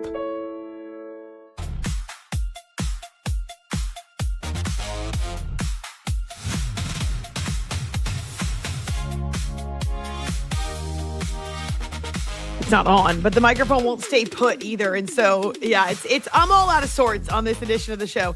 This is what I meant by needing a soft launch, and we've come to the end of launch week and feeling like I'm a little more comfortable. But the second I got a little more comfortable, then I decided to move the studio altogether. And there's a bug that's flying around in front of the camera. At some point, you'll see it. It's a small bug. It's not a scary one necessarily, but it is annoying. And I guess if it's a gnat, it could also be at me. And I don't know if this happens to you, but whenever there is a bug or I wipe a bug off, say my arm or my leg, then it feels like I'm itchy and there's got to be all kinds of bug bites on me elsewhere and I'm getting attacked by bugs. It hasn't happened since, oh gosh, let's go back, say April or May, that I've had a real battle with fire ants, which I will lose every time. But yeah, it was either early summer or late spring, 3 days out of 1 week, I somehow stepped in fire ant hills and it was awful. I mean, my foot, one of my feet swole up so badly. It was so swollen that I couldn't get into a shoe. So itchy, so terrible. And then they're so quick. So I mean, I don't normally go outside in sandals anyway. It was kind of a special occasion. We were out at a charity gala, a cowboy charity gala, and that was the first strike. And then back in our yard, I don't know if I was walking around in flip-flops or I don't think so. I actually think I was in sneakers, but I was wearing low socks and I stepped in an anthill and didn't realize it. And before you know it, they're all over your shoe. So yeah, I've been dealing with the fire ants as well. But this little bug is not, I don't think he's super dangerous. He's just very annoying. So if I'm get away. It's like I'm doing the show outside or something. Thanks for hanging out with us here on this Friday, even though I am all out of sorts. The Spider-Man scoop that we got on Thursday was super cool. And actually, if you've not seen Spider-Man join the show and also Spider-Man Unveiled, that is a great video that's on our YouTube channel. It's easy to find. We've got all kinds of fun content that we're building now, but nothing as neat as having Spider-Man show up and make a cameo and then also give us the scoop about the Rams and Aaron Donald. Well, Sean McVay, of course, he would love to have Aaron Donald rejoin the team. And it's not new that Aaron has practiced with the team. He stays in great shape. Otherwise, a comeback wouldn't even be a possibility. But he's around the Rams facility a lot. It's just that when he practiced with a helmet, that has to go on the official practice report that gets released to reporters, and the NFL, they track all of that stuff, of course. So as Sean McVay is making the rounds in LA on Thursday, he's got his shades on, of course. He was asked about Donald coming out of retirement and being at practice and what's the timeline, and please give us something that we can use, coach. We've loosely had some different timelines that are kind of temporary. I want to keep those between us, just, if something unforeseen happens, out of respect for him and the situation. But I know this, that things are going in the right direction. And if there's an arrow, it's trending upwards.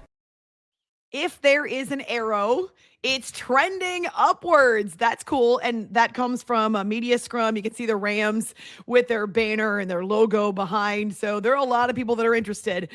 Sean was standing there answering questions, and he is obviously very careful about what he reveals because this is Aaron's decision. McVay can't make it for him. It's Aaron's decision. And at this point, Aaron's 35 years old. He's already got 10 years worth of pounding on his physical body, but he did work out with them in Los Angeles. And the fact that Myles Garrett told Spider-Man / Michael Duarte that when Aaron Donald comes out of retirement, that seemed fairly definitive. So maybe they know more than they're telling, but obviously until he gets back on the roster or until he passes a physical and until they would have to make a roster spot for him, there's a lot of business and dominoes that need to drop before he can do that. So you don't want to get too far ahead. And things can happen. I sincerely hope that he's healthy and he injects some major life back into that defense along with Myles Garrett. Could you imagine? Maybe that's the incentive. He wants to play alongside Myles Garrett, the new sack king for the NFL, and how awesome that would be even for a short time to see those two guys together. But if you're so much credit to Aaron Rodgers, him too, I guess, at his age being in shape. But Aaron Donald's only 35. And if you're still in the kind of shape that would allow you to get back out there and not feel like you've missed a lot of steps, of course, he's not been on the football field since 24. And so there's going to be a difference, right? He's going to have to get back into football shape. But you remember guys like a James Harrison with the Steelers. I mean, his workout routine was insane. And this was a guy who he was more in shape than he needed to be for football, if you know what I mean. So if Aaron Donald's staying in shape and he can work out with these guys and he's ready to go, even before this became an actual rumor or thing out there, then obviously he's ahead of the game. And it's just about the timing for him. So pretty sweet. I think it's really neat that we're going to potentially see that matchup with Miles and also with Aaron Donald. Defensive players of the year, two of the best defensive players of our generation. And Miles, I think sentimental favorite, even though it would have been neat to see him in the playoffs more often with the Browns because of the talent that he is. Obviously, the Browns fans would have liked to see that too. But now to have a guy as good as he is be on a team that does have an actual chance to make some noise in the postseason. The NFC West is tough. It's along with the NFC North. These are the two toughest divisions in football right now. Even with the Niners having all the injuries they did last year, they still ended up with 12 wins. And so that race with the Super Bowl champion Seahawks, who've made very few changes, a couple, Kenneth Walker's not there anymore, but very few changes to their roster, especially not on the defensive side. The Seahawks, the Rams in this window here for a couple years while they still have the reigning MVP in Matthew Stafford, and also the Niners believing they can be healthy, right? And bringing in a Mike Evans to be another weapon alongside Brock Purdy and pairing him with the Christian McCaffrey explosiveness and the way that he creates wrinkles for that offense and headaches for a defense. I mean, there's a lot to like about that division. I know the Cardinals are starting over again, reset button, new coach, but for the NFC West, if you're going to be a contender, you need all the weapons and all the edge that you can get, right? So Myles Garrett, I want to see him on the playoff stage. It's not an easy road in the NFC West. But as I think about Garrett and the fact that we've been denied his talent and his expertise most of the years of his NFL career, they did make the playoffs one time, right? The Cleveland Browns made the playoff one time. Is it 4 years ago? Don't quote me on that. The years all blend together. But you remember they beat the Steelers in a playoff game. It was pretty crazy. That was back when Baker was there. So it's been more than 4 years now. Anyway, so to have Myles Garrett not be playing on that postseason stage and under the white hot spotlight and all the attention. I mean, superstars are made in the postseason in the NFL because there is even more people around the country who tune in. It's crazy. January and February and how excited we get. We're all in for the football playoffs. Well, not seeing Myles Garrett and being deprived of Myles Garrett in that atmosphere and on that stage kind of reminds me of what's going on with Mike Trout's career and the fact that he and the Angels one time for was it 3 games? One time we've seen 3 games with Mike Trout in the postseason in his entire career. This is a generational talent. It's one of the best baseball players that I've seen in my lifetime when he's healthy, of course. One time. He's never actually been part of a postseason win with the Angels, and it's not been since 2014 that the Angels and Trout, even with Shohei Ohtani there, and I know Trout was injured for a good portion of that, but how depressing that we don't get Mike Trout on the October stage it's been more than a decade, right? More than what we have. And Myles Garrett, while he's not got that many years in his career yet, I do think that if he had stayed with the Browns, I mean, he'd said the year before when he asked for a trade, I don't want to stay with the Browns. Essentially, I want to compete for Super Bowls. And he played one more year. He got a massive contract. That's probably the reason why. But it didn't get any better. In fact, it got worse. And they now have changed coach and all that jazz. They're starting over again. And so to see him with the Rams, a team that has a legit opportunity to compete, is pretty sweet. Okay, one more thing, because we're going to pivot to baseball then as we head up toward the top of the hour. But I saw some of you weighing in on social media about this, even going back a couple days. Stephon Diggs has a new home. He is now with the Washington Commanders. They're coming off a disappointing year. Right after making the NFC Championship, the expectations were so high. They had some injuries last year, of course, and they're hoping that this is the bounce back year. Well, can Stephon Diggs be a piece that they're missing? He brings boldness. He brings confidence wherever he goes. And he just made his debut. This is courtesy of the Commanders as he walks out to practice. Oh, I got a little bro with me today, man. I got a little bro with me today. Back outside. People are really excited, as you can imagine, to see Stephon Diggs there. Now, maybe, just maybe, you're reserving judgment.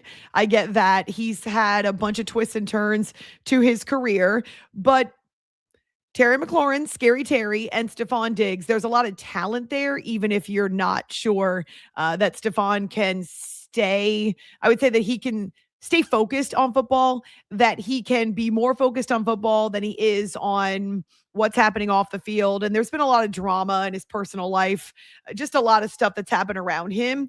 Not to mention, there have been different stories, different reports about what he's like in the locker room, and especially when he's unhappy and whether he's been injured and he couldn't play, just not always playing nicely with others. I mean, he's been in the league now, going back to 2015.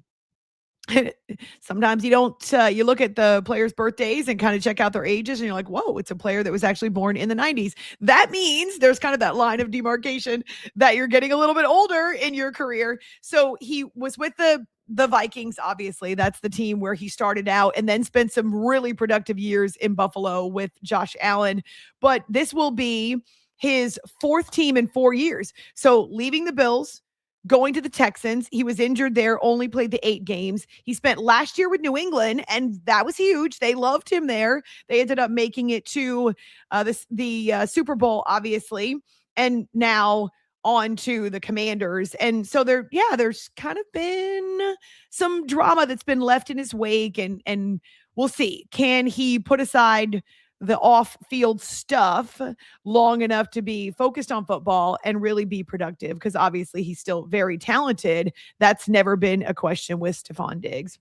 Speaking of talent, speaking of hot to trot, we got a couple of teams that are making headlines in Major League Baseball. But if you missed the end of Red Sox White Sox on Thursday, whoa, it was fairly dramatic. They've got a flair for the dramatic right now. Heading up toward the top of the hour. Oh my goodness, it's Friday of launch week here on All In with Amy Lawrence, YouTube, and the Rogue Media Network.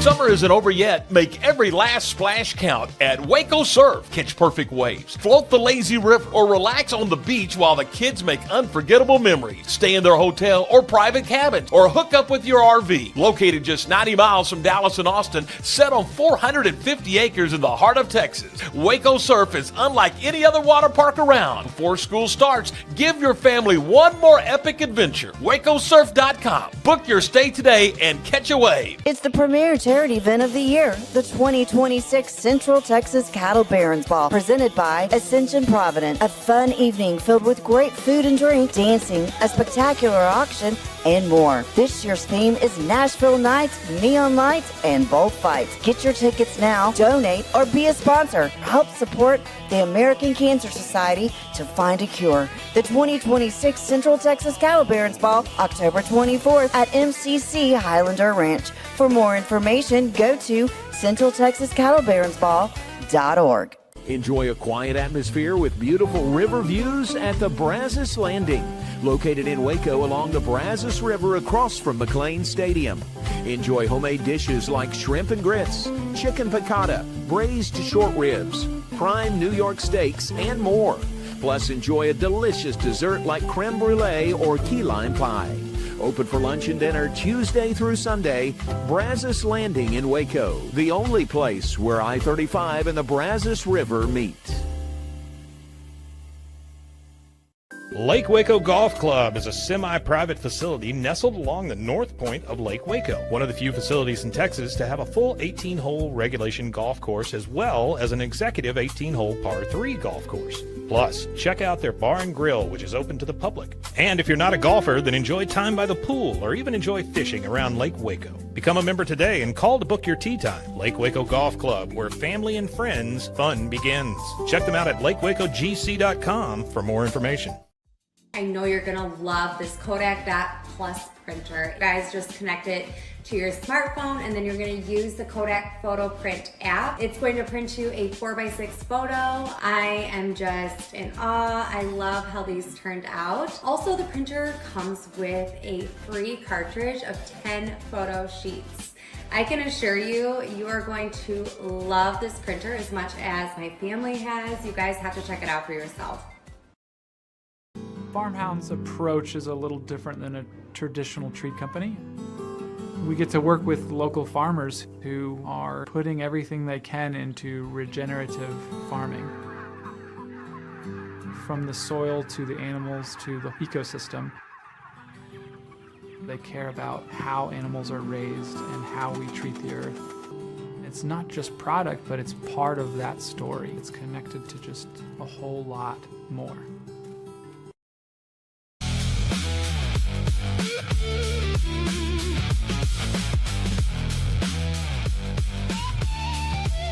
I guess it's good news if I'm feeling like I could still do some bebopping, or if I feel comfortable doing bebopping. This Friday's been uncomfortable for me, but I feel like it will be better. I'm going to remind myself of this over and over this afternoon when I'm fretting over what a mess this morning was. I'm going to remind myself that a week from now, on our first Flower Friday, which will come up deeper into August, exactly a week from now, that I will be more comfortable and this will be more like second nature, and that I will feel like I've settled into more of a rhythm. And also, since there are probably chances that I'll be back doing the show from Mom's house, just because, there's a bug. Maybe I won't, because that bug, I can't, he's outsmarting me. I'm telling you, he keeps buzzing the tower and flying right by my nose and kind of lazily, not zoom like a fly would or a mosquito with the squeal, but it's it's just this little thing. He's like, yep, now he's over here. Oh my gosh. It's like he knew that this was the wrong day to mess with me. And so it's becoming even more frustrating. Anyway, bug aside, there is a chance I'll end up taking the show on the road. And certainly we want to do some live broadcasts from the site of a corporate partner, maybe a restaurant, or, hey, Waco Surf, because it sounds really cool and I want to stay in the private cabin or go up there for some water adventures. I definitely miss being closer to the water. So our thanks to Waco Surf for partnering with us this launch week.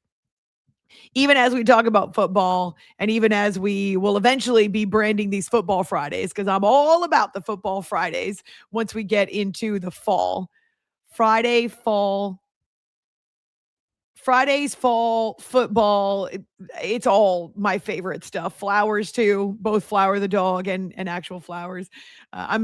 I know many of you are in the same place where you are thrilled when you get to this point. And if you work from home on a Friday, well, it's kind of neat, right? Because then you don't have to deal with the commute. So Fridays are special.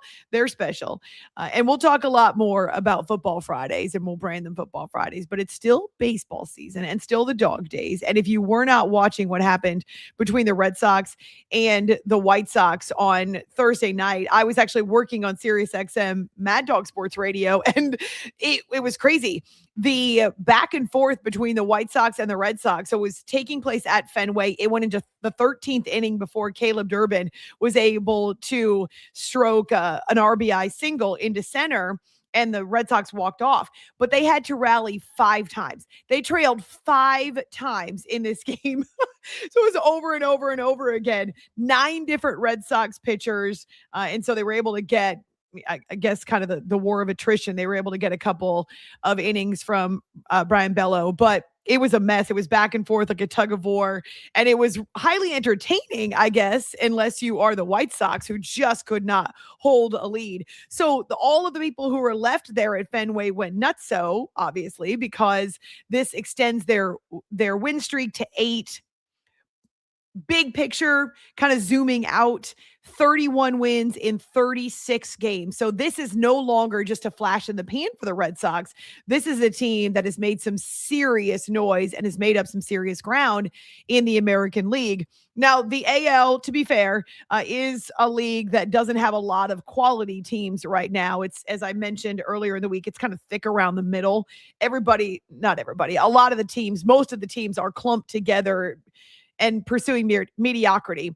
But in the AL East, you've got the Rays, who've really been the best team in the league all year. The Rays, the Yankees, the Red Sox, all above 500. Right now, it's the Rays who would win that division title. Yanks and Red Sox are the top 2 wild cards. If the postseason started today, which it does not, there's still 7 weeks to go. I actually hate that phrase, and yet I use it against my better judgment. So they are one of the few teams that has a winning record in the American League. But beyond that, the consistency that they've been able to show over the course of this now month plus of games, and keep in mind, they made a managerial change. They've now got an interim manager in Chad Tracy, and they made some moves at the deadline. And so they're not just standing pat, and it's not as though they haven't made some moves that could have backfired. Okay, so that's kind of the idea, is like you make a move and you fire an Alex Cora and you bring in someone new, and now you also make a move. Adley Rutschman's not playing right now. He's on the IL. But yeah, you kind of plug in and play in here, and that can upset the apple cart, but they were bold and they've continued to win. And it's a win like this one that is so improbable and requires so many different rallies. It required them scoring runs in the bottom of the 9th, the bottom of the 10th, the bottom of the 11th, the bottom of the 12th, and the bottom of the 13th. Okay, so they had to score runs in 5 consecutive innings, the first 4 just to tie it and keep it going, and finally getting the walk-off there in the bottom of the 13th. But it's the kind of game and the kind of win that can be a springboard. We'll see what happens moving forward. There's still so much real estate left in the baseball season. But if you do end up seeing some success from the Red Sox, like into the stretch run and on into October, they could look back at this game and say that was the catalyst. That was the turning point. Yeah, we've done a lot of winning before then, but that game gave us the spirit, the life, the energy, the confidence, the belief that we could really be a force moving forward into the fall. So pretty impressive. And also seeing some of the reaction from the guys, including Chad, once this game was done, it was almost like they were shell-shocked in a good way. I mean, the celebration, they were exhausted. It was late, but they were also over the moon. Not really sure that they could absorb what happened. So kind of a neat night for the Red Sox and their fans. Ranks at the top of the list, I'd say.